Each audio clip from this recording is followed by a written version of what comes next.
George couldn't recall ever seeing the man with the yellow hat looking like this. He was usually calm, cool, and wearing a yellow hat. Oh, here he comes. Hello? Good morning. Come on in.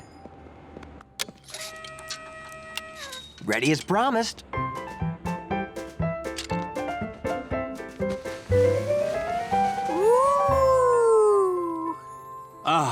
It was worth living without it for 3 long days. I'd rather carry it myself, George. You're not gonna wear your hat? No, I want to keep it perfect till tonight. We're going to the opening of the new planetarium dome.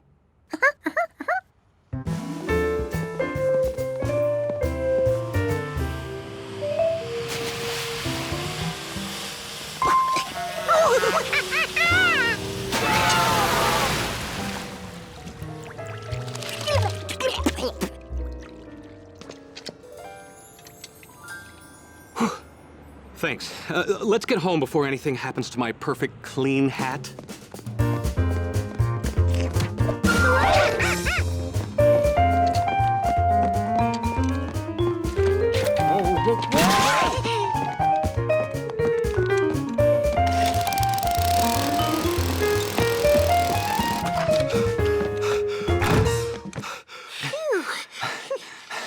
Well, we made it safely. Okay, now, George, when I get back, we're going right to the planetarium, so take a bath. There'll be photographers there. I want you to look clean and fluffy. George was going to take a bath, just like he was told.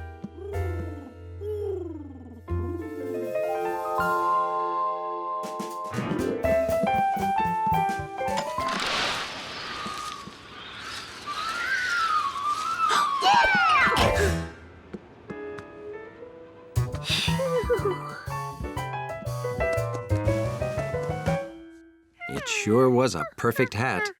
Who could resist trying it on?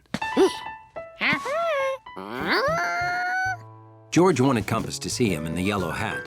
It'd only take a second.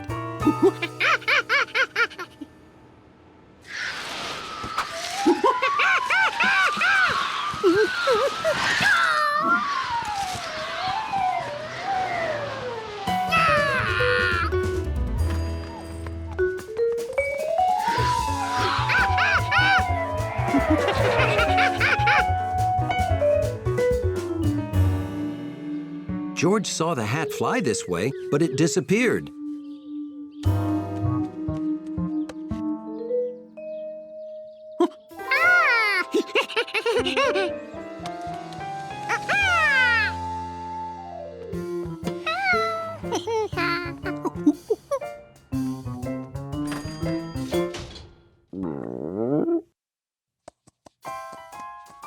The hat was back home and still perfect. Almost. George removed the piece of branch as carefully as any surgeon working on any yellow hat could. Okay, there was just a tiny thread there. No problem. Maybe he needed to pull harder. Or maybe it had to be cut off.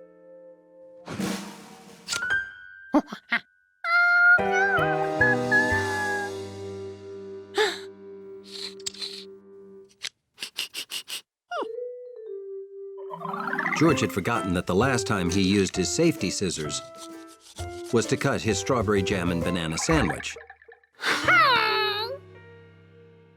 It was only a small smudge. All he had to do was clean it off.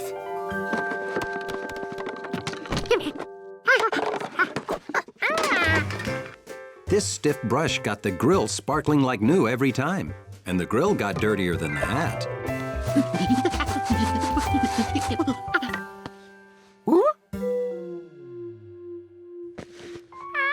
He may have scrubbed too hard.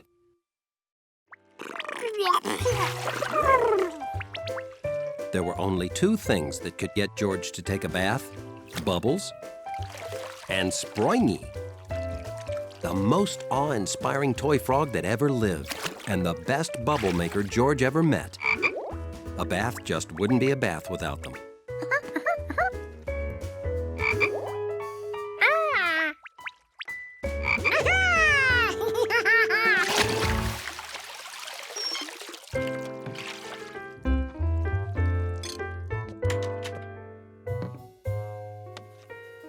I wonder what this belongs to.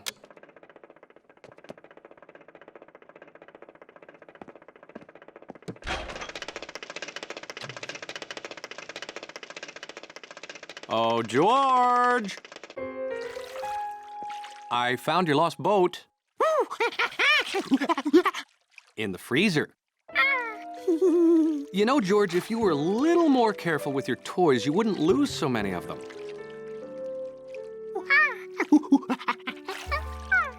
You almost ready to go to the park?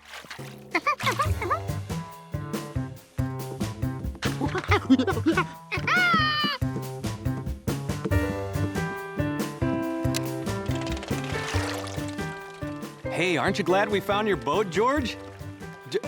George?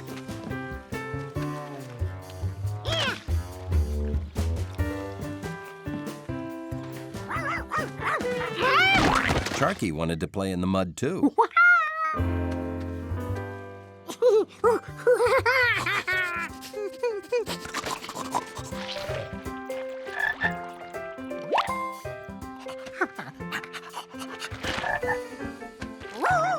Hey, George! What do you say we go home and grab some lunch? Maybe you should try and clean up a little bit before we go.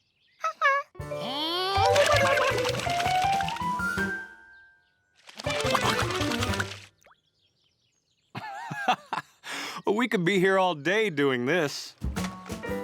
You can clean up at home, George.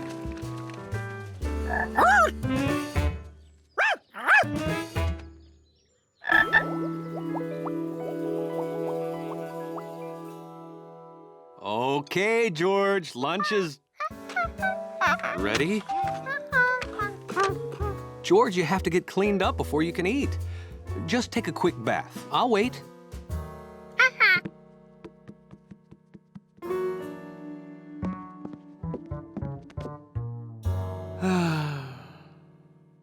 There were only two things that could get George to take a bath. Bubbles and Springy the Frog. George wondered where he could be. George? George, what is taking so long?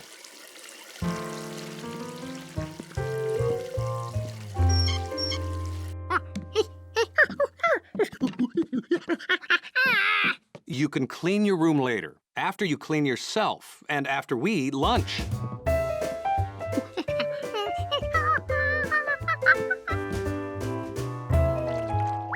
Hop in.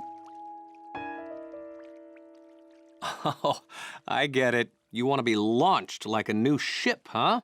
All right, here we go. Into the sea. You're tickling me. Look, I know you took a bath already this morning, but you're muddy, George. No. Hey, look at all the fun bubbles. See? There was no way George could take a bath without Springy, who had to be around here somewhere. George?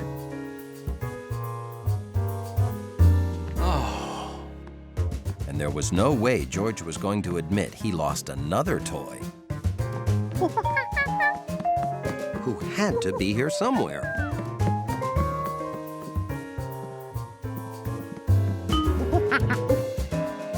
George!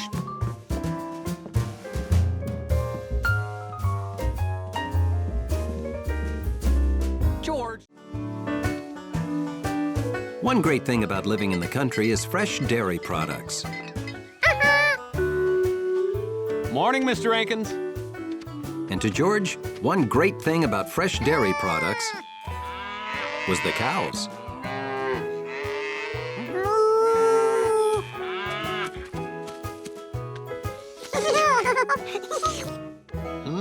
Leslie sure likes you. Well, happy cows give more milk, so please stay as long as you like. Does that sound like fun, George? Okay, remember, be a good little monkey.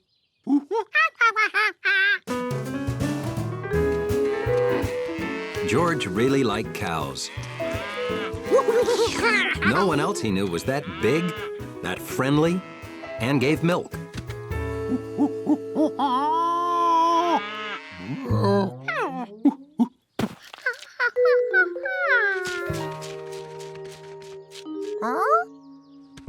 It seemed like Jumpy Squirrel must have had food stored everywhere.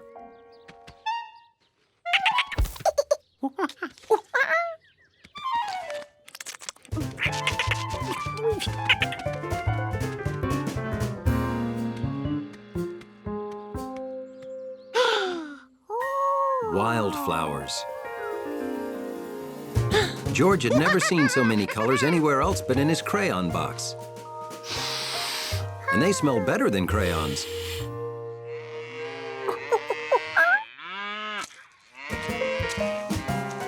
George wanted to share his discovery. After all, who doesn't like to smell nice flowers?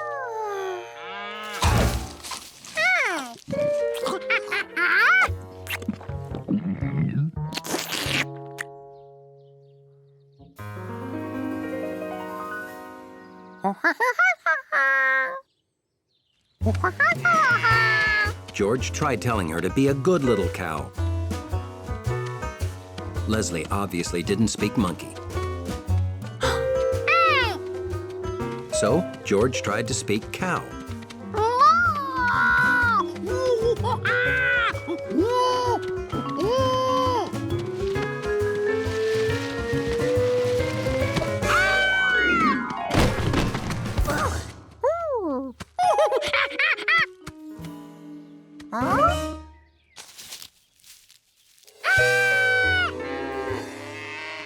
More cows were coming.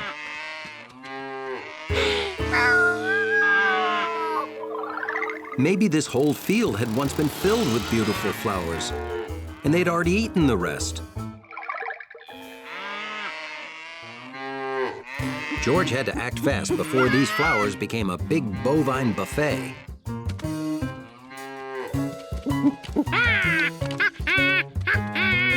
Unfortunately, cows don't understand arrows.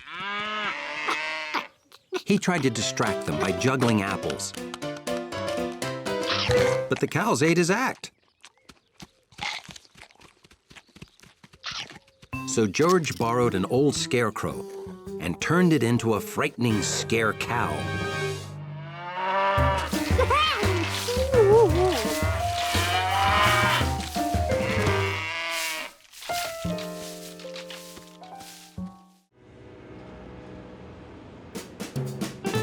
When spring is in the air, there's nothing a monkey likes more than to spring in the air.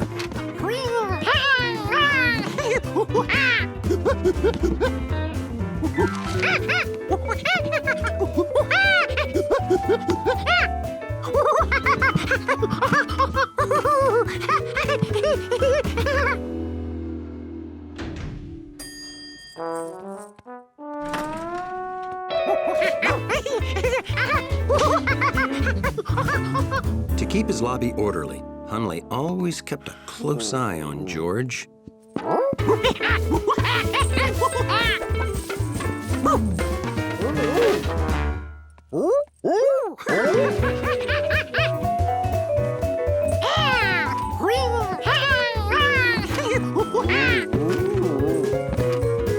Come on, George.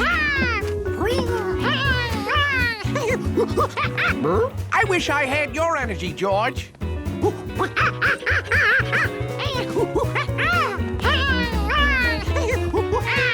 Just watching George made Hunley tired.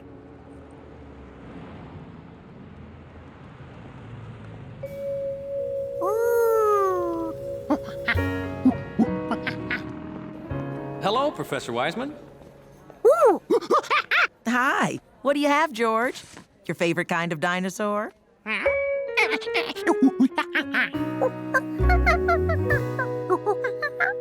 Oh, that's your favorite. But they're the same. Those are the bones that would be inside that. You know, same as the bones in you.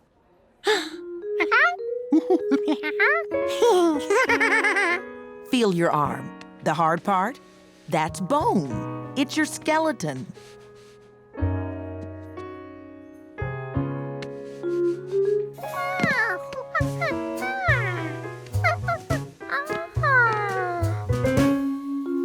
Now that he knew he had one of those under his face, George had to see the T-Rex skull up close. George, don't. It isn't safe. Oh. Are you okay?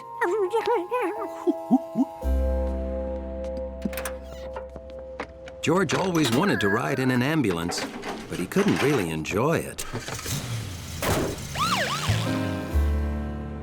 At the hospital, Dr. Baker decided they needed to see George's leg bone by taking an X-ray.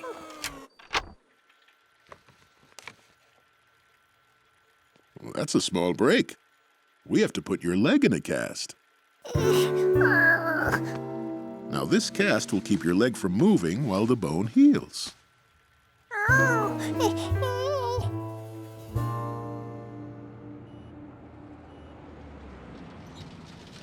Hey, that looks like George.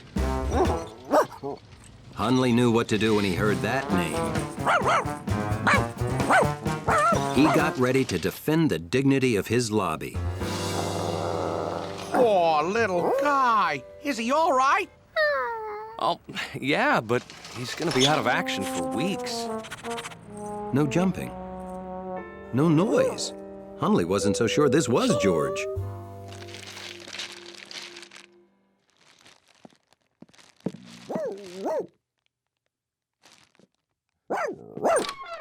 Well, hello.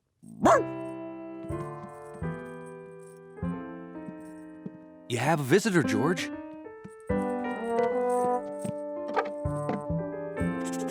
It was George, all right. No one else in the building smelled like that. Hello? Hundley come up here? Yeah, we're in George's room.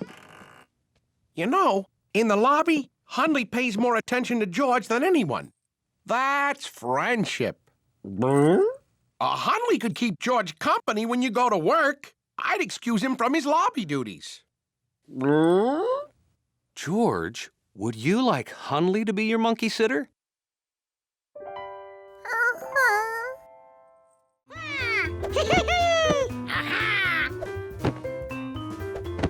George was conducting an important experiment, testing the bounce factor of the living room furniture.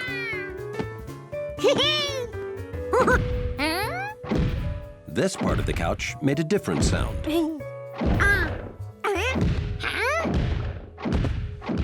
That wasn't the couch. It sounded big. It sounded heavy. And it came from up there.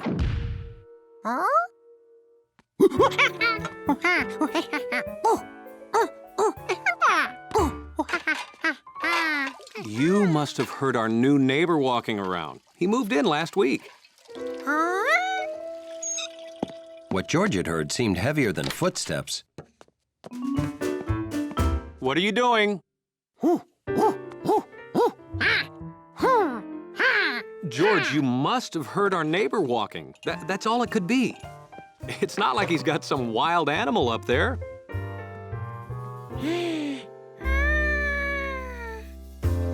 The man with the yellow hat lived with George, so why couldn't the new neighbor live with an animal? But what kind?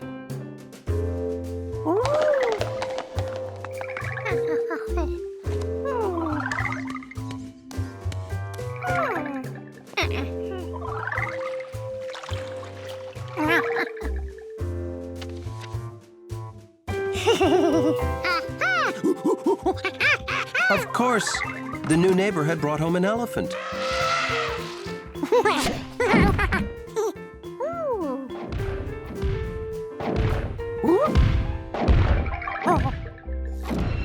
The man with the yellow hat had to hear this.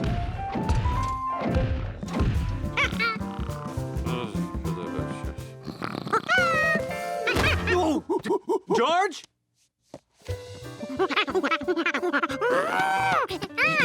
You dreamt about an elephant?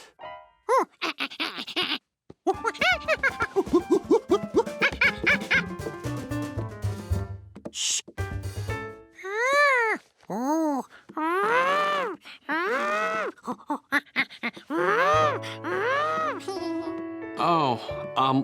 no more nature books before you go to sleep, George. They're obviously giving you strange dreams. This is better bedtime reading. The Happy Sleepy Monkey. Good night.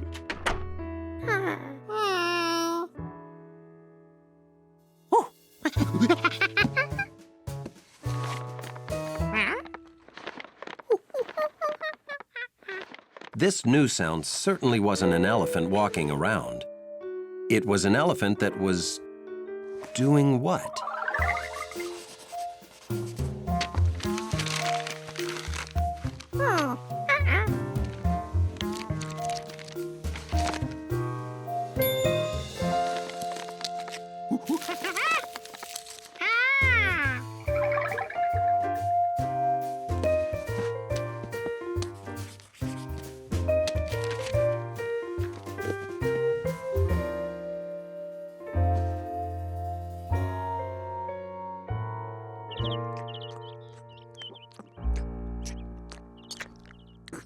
Oh, boy, I didn't sleep at all last night.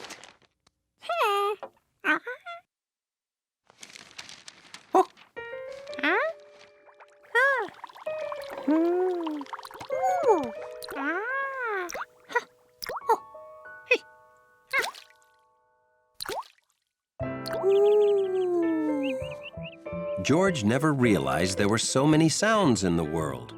He'd never listened hard enough.